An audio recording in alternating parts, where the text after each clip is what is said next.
ملک کی جو سب سے بڑی قیادت ہے سیاست کی، ملک کی جو سب سے بڑی لیڈرشپ ہے عمران خان اور پاکستان تحریک انصاف، ان کا اس چیف الیکشن کمشنر اور الیکشن کمیشن کے اوپر اعتماد صفر ہو چکا ہے۔ جو عمران خان نے جلسے میں یہ بات کہی کہ چیف الیکشن کمشنر جو ہیں وہ نون لیگ میں کوئی عہدہ لے لیں اگر مناسب سمجھیں۔ جب ملک کی سب سے بڑی لیڈرشپ، سب سے بڑی قیادت کا آپ کے اوپر اعتماد نہیں ہے تو عزت دار طریقہ صرف ایک تھا، اور وہ یہ تھا کہ آپ استعفیٰ دیتے اور آپ کہتے کہ میرا چونکہ کام ہی ایسا ہے کہ جب تک ملک کی قیادت میرے پہ اعتماد نہیں کرے گی میں اپنا کام نہیں کر سکتا،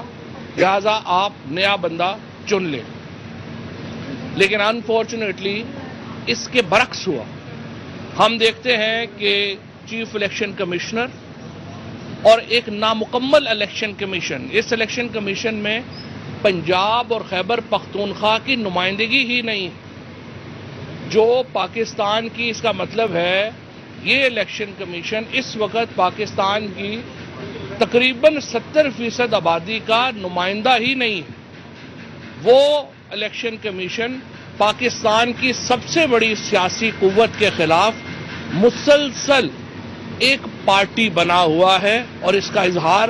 پاکستان کے سابق وزیر اعظم، پاکستان کے سب سے بڑے لیڈر عمران خان بارہا کر چکے ہیں۔ اب اس کے بعد ہمارے پاس کیا سلوشن ہے؟ اس کے بعد ہمارے پاس کیا معاملہ ہے؟ ہمارے پاس معاملہ یہ ہے کہ ہم ایک طرف تو سیاسی جدوجہد کریں اور دوسری طرف ہم قانونی جدوجہد کا آغاز کریں۔ آج ہم اس الیکشن کمیشن کے خلاف ایک قانونی جدوجہد کا آغاز کرنے جا رہے ہیں۔ فیصل ووڈا جو اس الیکشن کمیشن کے ظلم کا نشانہ بنے، انہوں نے فیصلہ کیا ہے کہ وہ جو سندھ سے تعلق رکھنے والے ممبر الیکشن کمیشن ہیں نثار دورانی، ان کو ابھی سپریم جوڈیشل کونسل میں ان کے خلاف پہلا ریفرنس جو ہے وہ دائر کیا جا رہا ہے۔ ہم چیف الیکشن کمشنر کے اوپر بھی جو ریفرنس ہے وہ لانے کا فیصلہ کر رہے ہیں، اور جس طریقے سے انہوں نے اپنے آفس کو چلایا ہے، ظاہر ہے کہ کوئی بھی چیف الیکشن کمشنر اس طرح اپنے آفس کو نہیں چلا سکتا۔ جو اس ریفرنس کی تفصیل ہے وہ آپ کو فیصل دیں گے۔ اس سے پہلے میں دو باتیں اور کرنا چاہتا ہوں۔ اس حکومت نے جس طرح سے آ کے اوورسیز پاکستانی سے ووٹ کا حق چھیننے کی جرت کی ہے، اور ایک لوٹے کو آگے کر کے ایک بل لایا گیا ہے، کیونکہ لا منسٹر کی ٹانگیں کانپ رہی تھیں، اس کی جرت نہیں ہو رہی تھی کہ وہ اوورسیز پاکستانی کے خلاف بل خود پیش کرے، لہذا انہوں نے ایک لوٹے کو آگے کیا، اور اس کے ذریعے پاکستان کے 90 لاکھ پاکستان سے باہر بسنے والے لوگوں کو اس حق سے محروم کرنے کی سازش کی گئی۔ اس کو ہم شدت سے مسترد کرتے ہیں۔ ہم اوورسیز پاکستانیز نے 31 ارب ڈالر کی ترسیلات زر بھیجی، اور یہ 31 ارب روپیہ پاکستان کی معیشت کو افلوٹ کیے ہوئے۔ اگر ہم یہ معیشت اس وقت جو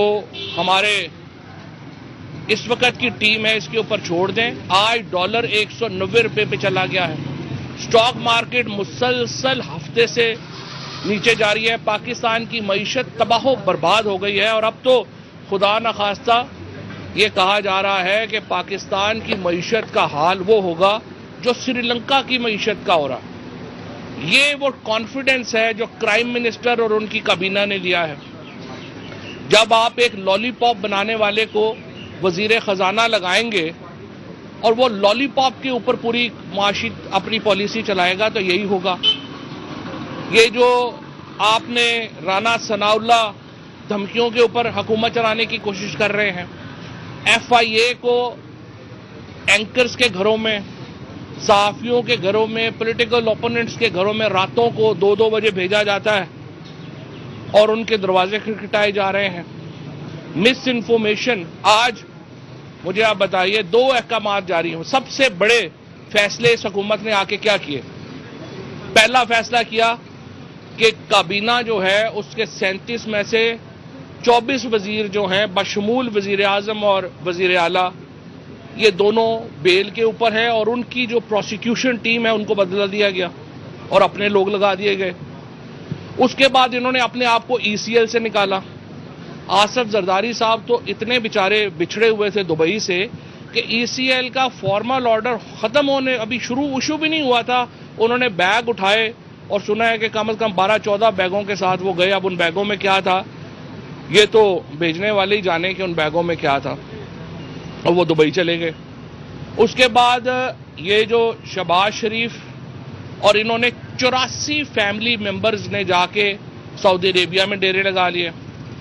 وہ تمام اخراجات جو عمران خان نے وزیر اعظم ہاؤس کے بچائے تھے، خرچ نہیں کیے تھے، انہوں نے اپنے ایک ہی دورے میں سارے خرچ کر دیے۔ عوام کا ایک غم و غصہ ہے اس وقت اس کرمنل حکومت کے خلاف۔ اگر یہ لندن میں جس طریقے سے ایک کنوکٹڈ کرمنل نے سب کو وہاں پہ بلایا اور وہاں پہ وہ اجلاس لے رہے ہیں، تو اس کے بعد یہ ثابت ہوتا ہے کہ پاکستان کا جو نظام ہے، پاکستان کا سیاسی نظام اس وقت لندن سے یرغمال ہے۔ MQM کے جو کرمنل ایلیمنٹ ہے جس کو ہم نے مسترد کیا، اس کرمنل ایلیمنٹ کو جو الطاف حسین سے جڑا ہوا ہے، جو پاکستان کی سیکورٹی فورسز نے وہاں پہ شہادتیں دی،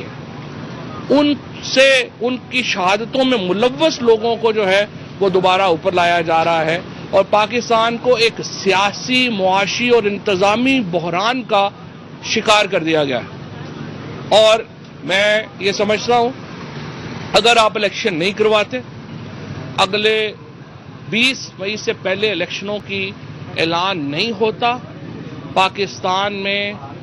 جو اس وقت سری لنکا کی سچویشن ہے اس سے بھی بدترین صورتحال ہو سکتی ہے۔ اس کی وجہ یہ ہے کہ پاکستان کی آبادی سری لنکا کے مقابلے میں بہت زیادہ ہے۔ آپ ایک ایک جلسے کو اٹھا کے دیکھیں، لوگ جتنے غصے میں ہیں، لوگ جس طریقے سے اس وقت اظہار کر رہے ہیں، آپ اس سے کھلواڑ نہ کریں، آئین اور قانون کے مطابق چلیں۔ اگر آج سپریم کورٹ اور الیکشن کمیشن میں جو لوٹوں کے کیسز ہیں ان کا فیصلہ ہو جاتا، پاکستان میں سیاسی بحران کم ہو سکتا تھا، لیکن الیکشن کمیشن کی اس غیر ذمہ دارانہ روش کی وجہ سے پاکستان اس بحران میں اور دھنستا جا رہا ہے۔ اور میں فیصل ووڈا صاحب سے درخواست کروں گا کہ وہ جو یہ ممبر الیکشن کمیشن کے اوپر آج ریفرنس فائل ہو رہا ہے اس کی تفصیل سے بھی آگاہ کریں۔ تھینک یو، شکریہ جوہری صاحب، بہت شکریہ آپ لوگوں کا۔ دیکھیے جی، آپ لوگ تو وٹنس ہیں، جو بربریت اور ناانصافی میرے ساتھ کی گئی ہے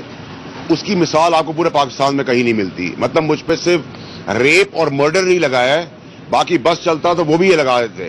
میں اس سے پہلے اس تمام فورمز پہ دروازے کھٹکھٹاتا رہا، دستک دیتا رہا کہ جی یہ ان کا بائس ہے میرے خلاف، یہ PTI کے ہونے کا، فیصل ووڈا کے ہونے کا، عمران خان کا قریبی ساتھی ہونے کا جو ہے بدلہ لے رہے، لیکن فائنلی ہمیں سپریم کورٹ پہ جانا پڑا۔ میرے سے جیسے جتنے کیسز ہیں جس میں خاقان عباسی کی بہن سعدیہ عباسی کا کیس آپ دیکھ لیں،